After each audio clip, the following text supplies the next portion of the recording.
Olá, amigos. Seja bem-vindo ao primeiro estudo do DVD A Reforma Protestante. Em nossos primeiros encontros, nós iremos buscar entender como o cristianismo primitivo, após haver recebido os ensinos do próprio Cristo e dos apóstolos, abandona a verdade de Deus, dando lugar à tradição e ao erro, tornando assim necessária uma reforma na igreja. Nós também iremos aprender que uma das armas que Satanás usou contra os cristãos foi a perseguição.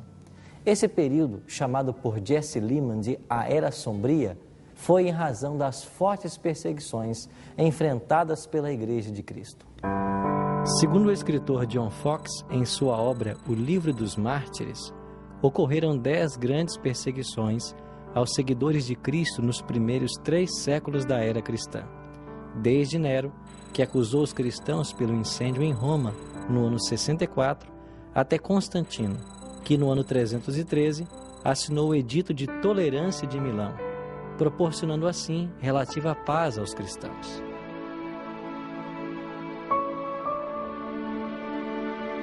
O autor do livro de Hebreus declara que esses foram apedrejados e tentados, foram cerrados ao meio, morreram ao fio da espada, andaram vestidos de peles de ovelhas e de cabras, necessitados, aflitos e maltratados.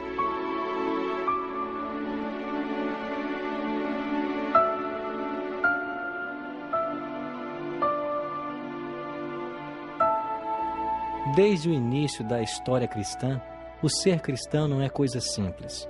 O próprio fundador do cristianismo, Jesus, morreu pregado em uma cruz como um malfeitor. Pouco mais de 3 anos depois, Estevão, um dos 7 diáconos da igreja primitiva, se tornaria o primeiro mártir cristão, ao ser apedrejado por sua fé em Jesus Cristo. A partir de então e até nossos dias, sempre existiram pessoas que foram colocadas em situações nas quais tiveram que selar o testemunho com o próprio sangue, homens dos quais o mundo não era digno.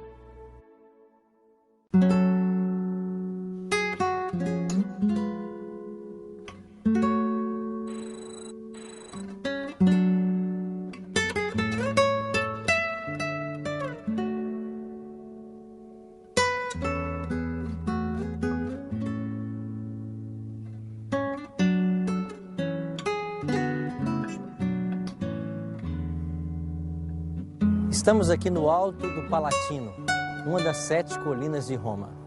Aqui nessas ruínas moraram vários imperadores, entre eles César Augusto. Nero, no ano 54, chegou ao poder na cidade de Roma e algum tempo depois ele colocou fogo na cidade de Roma.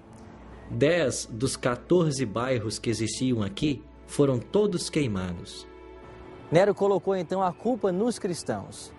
A partir desse momento, se desencadeou uma grande perseguição. Os cristãos eram vestidos com peles de animais, lançados às arenas para que as feras os devorassem. Segundo a tradição, enquanto Roma pegava fogo, Nero, aqui da Torre de Macena, assistia tudo tocando lira e recitando poemas sobre a cidade de Troia. Esse homem era um homem insano, filho também de uma mulher insana e tremendamente perversa. Nessa primeira perseguição desencadeada por Nero, pereceram Paulo e Pedro, 2 dos apóstolos de Jesus Cristo.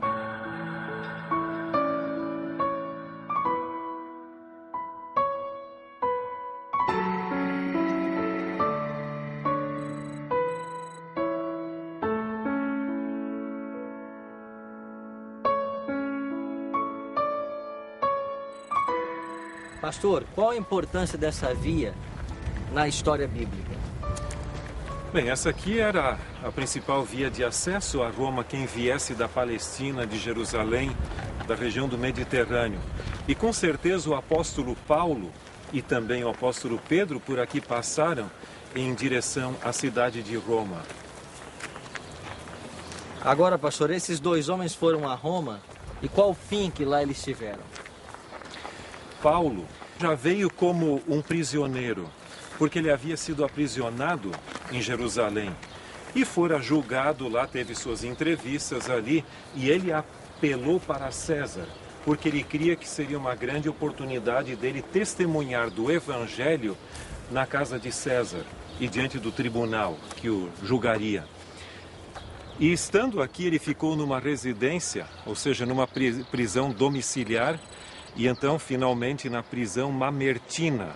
E aqui ele escreveu sua segunda epístola a Timóteo, e nessa epístola, no capítulo 4, os versos 7 e 8, ele diz: combati o bom combate, guardei a fé, já agora a coroa da justiça me está guardada, a qual o Senhor, reto juiz, me dará naquele dia.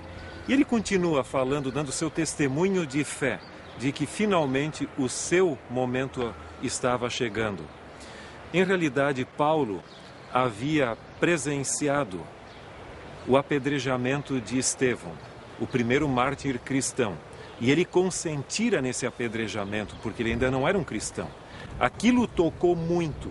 E ele finalmente, diante daquela experiência no caminho de Damasco, também se tornou um cristão.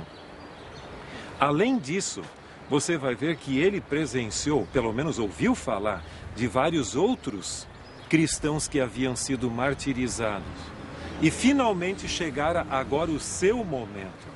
E ele cria que era um privilégio poder testemunhar do Evangelho da graça de Cristo, depondo a sua vida também como um mártir. E ele foi decapitado aqui.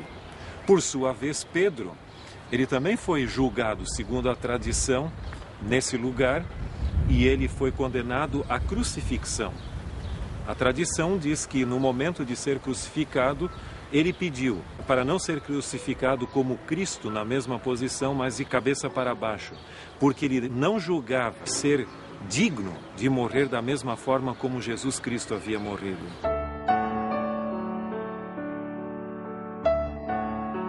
Foi um período de grande sofrimento para o povo de Deus. Segundo o historiador Tácito, os cristãos eram vestidos de peles de animais para que os cães os matassem a dentadas. Outros foram crucificados e ainda outros, ao cair da noite, eram amarrados em postes e ateavam-lhes fogo para iluminarem os jardins de Roma. A loucura de Nero só não foi mais longe porque no ano 68, boa parte do império se rebelou contra ele e o Senado o depôs. Desesperado, sem ter para onde ir, suicidou-se. Outro duro golpe contra os cristãos ocorreu no ano 70, com a destruição de Jerusalém.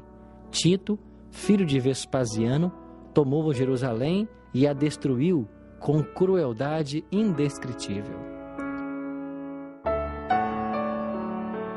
O efeito produzido na igreja pela destruição da cidade foi o que pôs fim para sempre nas relações entre judaísmo e cristianismo.